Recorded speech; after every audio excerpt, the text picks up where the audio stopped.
प्राचीन काळात गुरुकुल शिक्षण पद्धती होती. गुरुकुल शिक्षण पद्धतीत शिक्षण पूर्ण होईपर्यंत विद्यार्थ्यांना गुरूंच्या आश्रमातच राहावे लागत असे.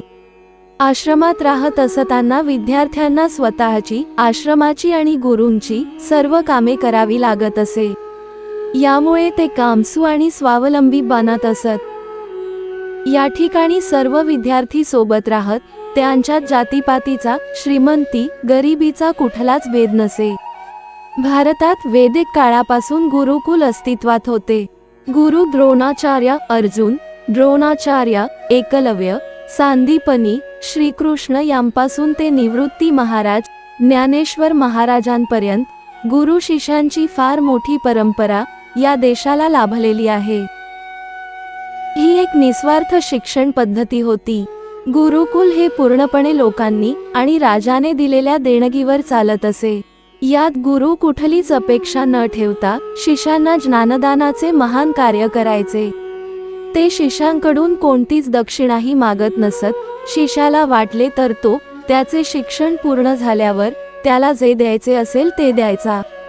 परंतु शिष्य गुरूंप्रती आजन्म कृतज्ञ मात्र असायचा. शिक्षण या पद्धतीत विद्यार्थ्यांना परिपूर्ण शिक्षण दिले जात.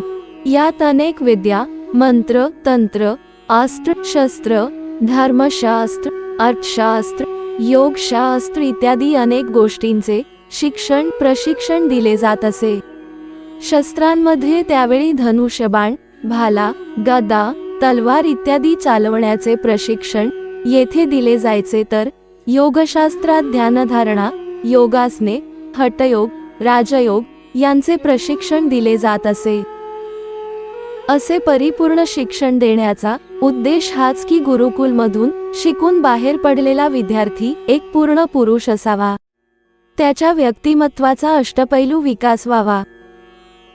हे एक महान शिक्षण पद्धती होती. आजही बऱ्याच ठिकाणी गुरुकुल शिक्षण पद्धती दिसून येते, परंतु आजकाल काळाच्या ओघात तिच्यात बरेच बदल झाले आहेत. शिक्षणाचे विषय बरेच मर्यादित आहेत आणि प्रामुख्याने पुस्तकी ज्ञानावरच भर आहे. गुरुकुलाचे नियमही आधीसारखे कठोर राहिलेले नाहीत. या महान शिक्षण पद्धतीचे अनेक फायदे आहेत, त्यांचा थोडक्यात विचार करू. नियमांनी बांधलेले जीवन. गुरुकुल शिक्षण पद्धतीचे जीवन हे नियमांनी बांधलेले असावे लागते.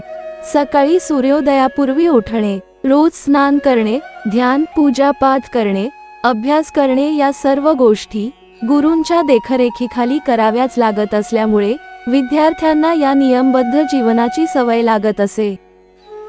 स्वावलंबन. शिष्यांना स्वतःची सर्व कामे स्वतःच करावी लागत असे, त्यामुळे ते स्वावलंबी बनत.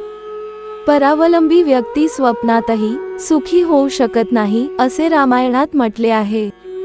स्वावलंबन हा खरोखरच एक महान गुण आहे.